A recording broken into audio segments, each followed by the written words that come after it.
भगवान अर्जुन ने कहा, हे महाबाहु, मैं त्याग का उद्देश्य जानने का इच्छुक हूँ, और हे केशिसूदन, हे हृषिकेश, मैं त्यागमय जीवन संन्यास आश्रम का भी उद्देश्य जानना चाहता हूँ।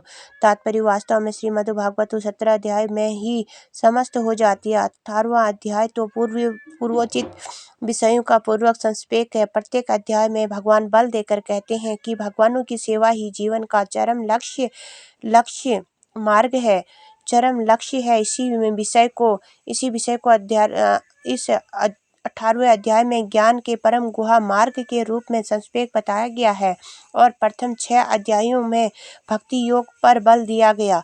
योगामी सर्वेषु में समस्त योगियों में से जो योगी अपने अंतर में सदैव मेरा चिंतन करता है, वह सर्वश्रेष्ठ है। अगले 6 अध्याय में शुद्ध भक्ति, उसकी प्रकृति तथा कार्यों का विवेचन है। अंत के 6 अध्यायों में ज्ञान, वैराग्य, अपरा तथा परा प्रकृति के कार्यों और भक्ति का वर्णन है।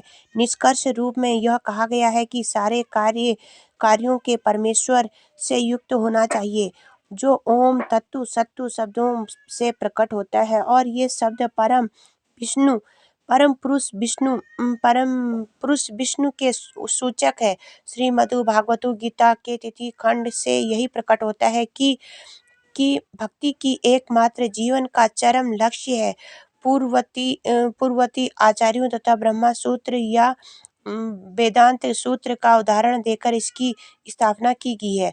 कुछ निरुशेषवादी वेदांत सूत्र के ज्ञान पर अपना एकाधिकार जानते हैं, लेकिन वास्तव में वेदांत सूत्र भक्ति को समझने के लिए, क्योंकि ब्रह्मा सूत्र के रचयिता प्रणेता साक्षात भगवान है, और वे ही इसके ज्ञाता का वर्णन 15वें अध्याय में हुआ है। प्रत्येक शास्त्र, प्रत्येक वेद का लक्ष्य भक्ति है। श्रीमद्भागवत गीता में इसी की व्याख्या हुई है।